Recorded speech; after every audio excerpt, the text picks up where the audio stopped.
Olá, gente! O título do meu trabalho é Flexibilidade psicológica e intervenções psicológicas para estresse, depressão e ansiedade, uma revisão sistemática. E ele é um trabalho meu, de Graziella, e da professora doutora Júnia Maria Moreira. Então, o que é que dá o fundamento para a realização desse trabalho? Inicialmente, é importante que a gente fale sobre a terapia de aceitação e compromisso, a conhecida ACT. Ela é uma terapia comportamental de terceira onda que tem ganhado muita notoriedade nos últimos anos e ela visa principalmente a flexibilização dos processos cognitivos por meio do contato, do sujeito ter contato com o momento presente e uma vida orientada por valores. Um dos principais mecanismos de mudança da terapia de aceitação e compromisso é a flexibilidade psicológica. Esse construto, ele diz respeito à habilidade do sujeito responder a diferentes demandas ambientais, podendo responder de forma coerente com os princípios que ele tem para viver uma vida valorosa. Então, ser flexível psicologicamente envolve o sujeito entender que estados internos desagradáveis, eles são necessários em algumas situações e compreender isso indica saúde psicológica. Além disso, uma pessoa que compreende essas questões, ela consegue fazer uma diferenciação das experiências do sentido de outras experiências emocionais, de pensamento, de memória. E a flexibilidade psicológica, ela pode ser promovida por meio de intervenções que vão ter como foco a aceitação de estados internos desagradáveis, como o estresse, a ansiedade e a depressão. Então, os tratamentos e intervenções baseadas em ACT, eles têm sido muito investigados atualmente, principalmente com a necessidade de se produzir evidências acerca desses tratamentos, e a divisão 12 da Associação Americana de Psicologia recomenda esses tratamentos fortemente para a dor crônica e esses tratamentos têm um suporte médio nos casos de depressão, transtorno obsessivo compulsivo e transtornos mistos de ansiedade. Então, apesar de ter vários artigos e pesquisas publicadas a respeito de intervenções baseadas em ACT, as meta-análises que agrupam esses resultados, elas têm informações discrepantes. E, levando-se em consideração que nos últimos anos houve um aumento da produção de estudos e publicações sobre esse tema, a realização de novas revisões sistemáticas se justificam. Com esse objetivo, nós buscamos avaliar uma série de artigos para compreender em que medida a flexibilidade psicológica foi responsável ou esteve associada a melhorias nos índices de estresse, ansiedade e depressão. Para isso, nós investigamos nas seguintes bases de dados: Cielo, Lilacs, PsycInfo, ScienceDirect, PepSich, IndexPC e PubMed. As palavras-chave: Psychological Flexibility, Psychological Intervention, Distress, Stress, Depression e Anxiety. E esses termos eles foram combinados por meio dos operadores booleanos AND e OR nessas bases de dados. Os critérios de inclusão para serem avaliados, inseridos na revisão sistemática, é que os estudos eles tinham que ser publicados ou em português ou em inglês. Além disso, tinham que ter sua visualização completa disponível e terem sido publicados entre 2015 e 2021. Os critérios de exclusão foram estudos piloto, estudos de correlação ou descrição e estudos de caso. Além disso, foram excluídos aqueles estudos que não descreviam intervenções para os problemas focalizados e aqueles estudos que não avaliaram a flexibilidade psicológica. Então, na primeira fase, que foi a fase de identificação, foi a fase de pesquisa nas bases de dados e foram encontrados 299 estudos, sendo 3 deles na base de dados Cielo, 249 na PsycInfo, 11 na Science Direct e 26 no PubMed. Só na base de dados Lilacs que a gente não encontrou nenhum artigo. Esses artigos foram avaliados e foram excluídos aqueles que eram duplicados. Então foram excluídos 178 artigos, sobrando assim 121.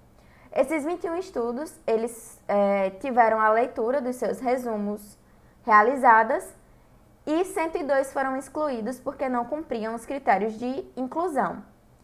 Desses restantes, sobraram 19 que foram lidos integralmente, 3 não se adequavam aos critérios de inclusão do estudo, e assim a amostra final foi de 16 estudos. Foram coletados desses artigos as seguintes informações: nome dos autores, ano de publicação, o objetivo do trabalho, o tipo de estudo, a quantidade de participantes, a descrição da intervenção, o tempo de follow-up, quais foram os instrumentos utilizados e os resultados encontrados. Com relação aos resultados, de forma geral, o instrumento mais utilizado para avaliar a flexibilidade psicológica foi o AAC2, que é o questionário de aceitação e ação. E com relação ao instrumento mais utilizado para avaliar sintomas de estresse, ansiedade e depressão, foi o DAS-21, que é a escala de depressão, ansiedade e estresse. Com relação aos resultados desses estudos, a maior parte encontrou evidências favoráveis para a realização de intervenções baseadas em ACT e a melhora de sintomas de estresse, ansiedade e depressão. Somente um desses estudos não encontrou resultados favoráveis, mas esse estudo ele é muito importante porque ele utilizou medidas fisiológicas e biológicas, ao contrário dos outros estudos que utilizaram todos medidas de autorrelato, que têm uma série de limitações. De forma geral, é preciso se considerar que os estudos eles precisam realizar análises estatísticas mais rebuscadas. Isso porque, apesar de terem encontrado evidências favoráveis às intervenções baseadas em ACT, até mesmo aquelas que não eram realizadas por meios convencionais, esses estudos não avaliavam qual que era o papel que a flexibilidade possuía na mediação desses resultados. As principais limitações dos estudos estão listadas nesse slide. Primeiramente, a maior parte deles não realizou análises com intenção de tratar, mesmo tendo uma grande perda de sujeitos. O tempo de acompanhamento ele foi em torno de 3, 4 e 6 meses, sendo o maior tempo de acompanhamento 1 ano, não tendo medidas de acompanhamento num período de tempo maior. Então, não se sabe a longo prazo se essas melhorias encontradas elas permanecem. E, além disso, apesar da maior parte dos estudos ter utilizado o grupo controle, 6 deles não utilizaram esse tipo de modelo experimental. E é importante que a gente considere que, sendo estudos que querem dar um escopo maior de evidências para a realização de intervenções baseadas em ACT, é essencial que esses estudos utilizem o modelo padrão ouro para a formação de evidências, que é o ensaio clínico randomizado. Além disso, os estudos que a gente avaliou, eles mostraram grande similaridade. E assim eles foram agrupados em 2 categorias. Aqueles que eram de intervenções não convencionais, para as condições que a gente avaliou, e aqueles que eram intervenções realizadas em público específico. Com relação às intervenções não convencionais, que são aquelas realizadas por meio de livros de autoajuda, por meio de aplicativos ou intervenções de curta duração, elas têm algo diferente das intervenções tradicionais, que é demandarem menos tempo e menos recurso e promoverem uma maior autonomia dos sujeitos.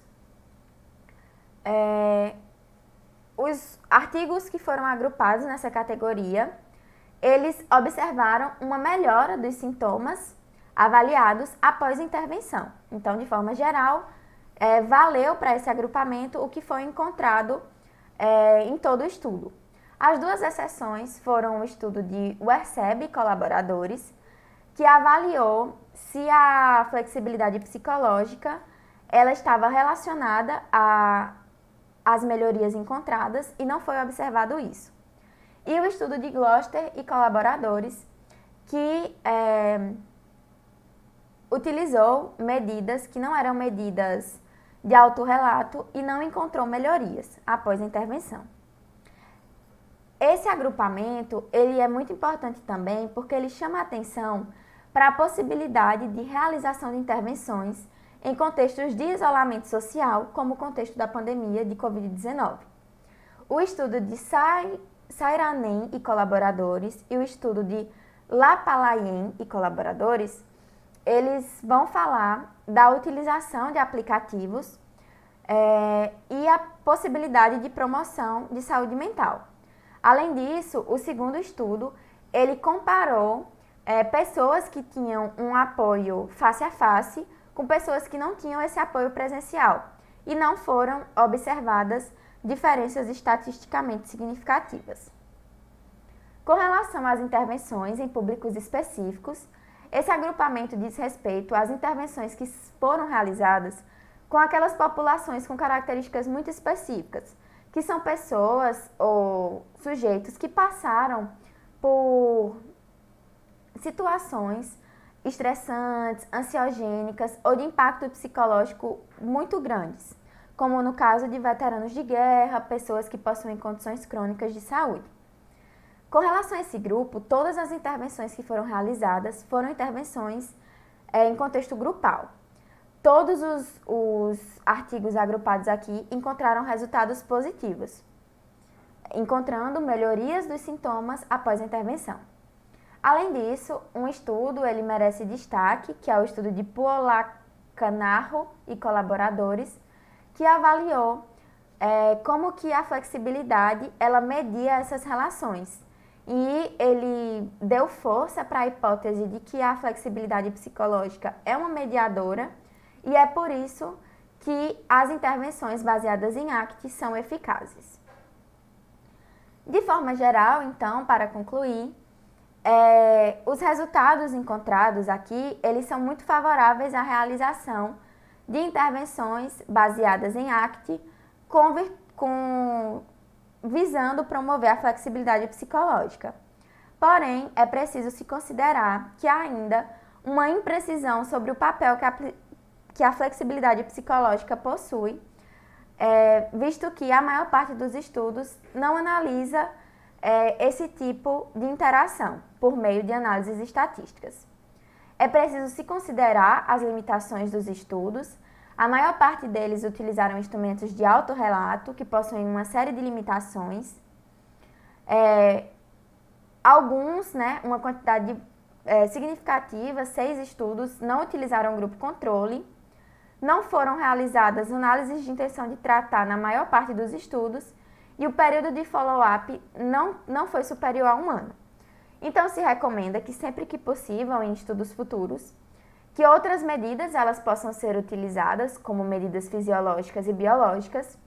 Além disso, que os estudos realizados eles sejam no modelo de ensaios clínicos randomizados, para que dê mais segurança para as evidências produzidas acerca dessas intervenções, que sejam realizadas as análises com intenção de tratar, para que seja possível verificar a ocorrência de vieses, principalmente vieses de seleção, e períodos de follow-up maiores, verificando se essas melhorias encontradas elas permanecem a longo prazo, e a necessidade de análises estatísticas mais sofisticadas que permitam avaliar o papel que a flexibilidade psicológica possui para a promoção de saúde mental.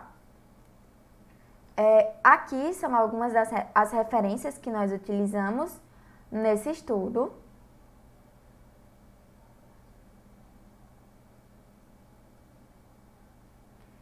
Eu agradeço pela atenção E qualquer dúvida, vocês podem entrar em contato comigo ou com a professora Júnia, por meio dos nossos e-mails que estão disponíveis pelo slide. Muito obrigada!